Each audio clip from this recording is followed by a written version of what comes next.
Her Mercedes SUV was hanging upside down on a splintered mailbox wheel still spinning like a broken toy. 32 of my neighbors were huddled inside the storm shelter she'd mocked for weeks alive because I built it. That night, when the tornado ripped through Pine Hollow, everything changed and the HOA president who tried to crush me finally understood what survival really meant. I never planned on fighting my neighborhood. All I wanted was peace, predictability, order, the opposite of the chaos I'd already lived through. 6 years before a tornado flattened my old home while I was deployed overseas. My wife Anna was 8 months pregnant. I came back to rubble silence and a grave I hadn't expected to stand over so soon. You don't forget something like that. You don't forgive yourself either. So when I found a corner lot in a tidy HOA community outside Oklahoma City, it looked like safety. Every lawn was measured, every fence the same shade of beige, every roof identical. Order, I thought. Predictability. No surprises. But survival doesn't come from paint colors. I knew the storms would come again, it was only a matter of time. So, I pulled permits from the county, filed every document, and quietly started building the one thing I should have had before a tornado shelter in my backyard. 3 feet underground, reinforced concrete steel hatch ventilation system, all by the book. Day 2, she showed up. Karen Wells. The kind of woman who carried her clipboard like a badge of honor. Tennis whites, wedge sandals, smug grin plastered on her face like she'd rehearsed it. "What's this? Digging a bomb shelter?" she asked, balancing carefully on the edge of the pit. "Tornado shelter," I said, not even looking up from the rebar. "I don't recall seeing a proposal in the newsletter," she chirped. "This disrupts the community aesthetic. It's underground. Nobody's going to see it once I'm done." She tilted her head, lips curling. "Even so, you need board approval. 6 to 8 weeks minimum. I've got county approval, city too." She blinked once, recalibrated, and said flatly, "Well, we're not the county. The HOA has final say." That was my first real look at her. Not a protector of property values, not a leader, just someone drunk on control, and I had just triggered her favorite instinct, dominance. The next morning, a violation notice landed in my mailbox. $50 a day for unapproved excavation climbing higher by the week. I sent copies of permits, highlighted bylaws that allowed for emergency shelters, even invited her to inspect the plans. No reply. Just more fines. And every afternoon she'd roll by in her shiny white SUV, snapping pictures through the window like she was building a case. Neighbors whispered. Some thought I was paranoid.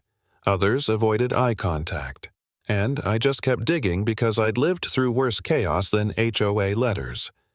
By week 3, the shelter was done, solid, ugly, maybe, but safe. And mine. Karen wasn't finished. She called a mandatory compliance hearing.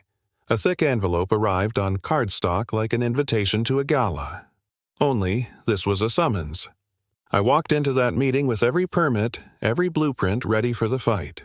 She sat at the head of the table, microphone in hand. "This isn't about permits," she told the room. "It's about respect. About keeping our neighborhood's appearance intact." Something snapped in me. When the last tornado hit, where were you? Do you even know what it's like to stand in rubble wishing you'd done more? The room fell silent. Mrs. Ramirez, a grandmother across the street, stood up. "I lost my daughter in the Moore tornado. I'd rather look at 100 shelters than bury another child."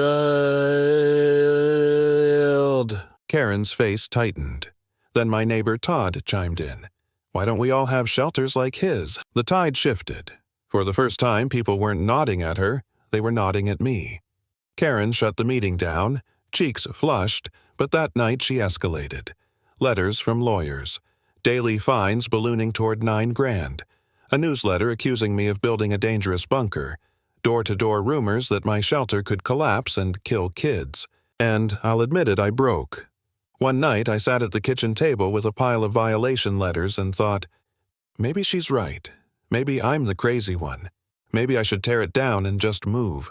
What if all this fighting isn't worth it? What if I'm just broken. But then I remembered Anna and the silence of that phone call overseas when I couldn't reach her. I remembered what it felt like to stand over a grave instead of inside a shelter. That was my line in the sand. I wasn't backing down. So I went public. I wrote a letter to every house on Pine Hollow Lane. I told them what happened to my family, why I built the shelter, and that my door would be open to anyone. Kids, parents, neighbors, if the sky ever turned green again. That letter cracked the dam. Mrs. Ramirez brought banana bread. Todd showed up with a flashlight. A single mom down the street came with her little boy and asked if they could come in when the time came. I said yes to all of them.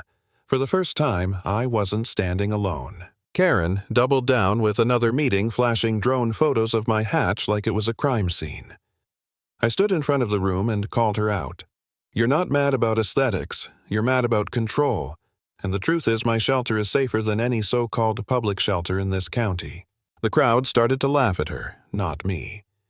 Karen ended the meeting furious, but she couldn't stop what was coming. Because that week the air turned heavy, the sky too still. My weather radio screamed one evening, tornado watch. The night of the storm, Karen was outside hosting a wine mixer at the clubhouse. White tent, trembling guests sipping Chardonnay like nothing was wrong. I pulled up and warned her, there's rotation 15 miles out. Get these people inside. She rolled her eyes. Don't be dramatic. It's just thunderstorms. Then, every phone in that crowd erupted with the shrill tone of an emergency alert. Tornado warning. Take shelter immediately. The wind shifted. Trees bent low. Tablecloths ripped from tables. Panic spread like fire. People dropped cups running for cars. I yelled over the roar.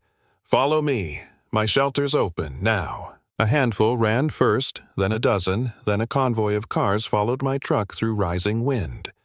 At my house, I threw the hatch open and pulled people inside.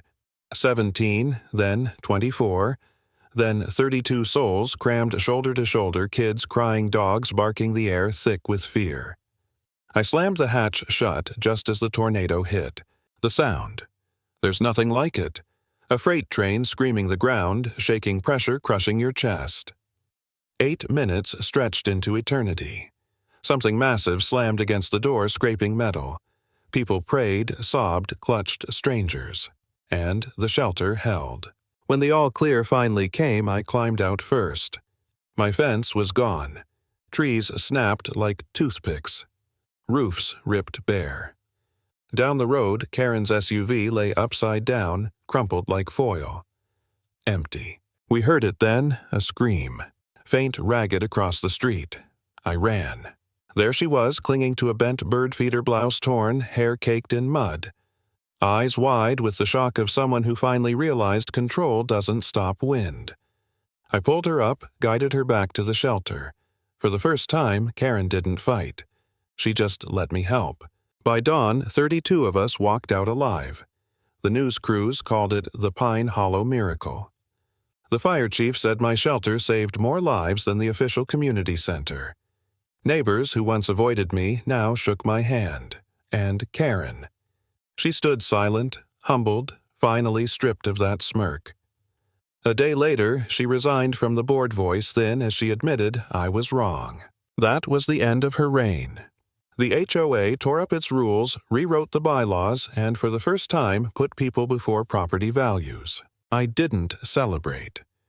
I just stood at the shelter door, hand on the steel frame, thinking about Anna. About how, at last, I had done what I couldn't before. And if there's one thing I learned through all of it, it's this: control doesn't save lives. Courage does.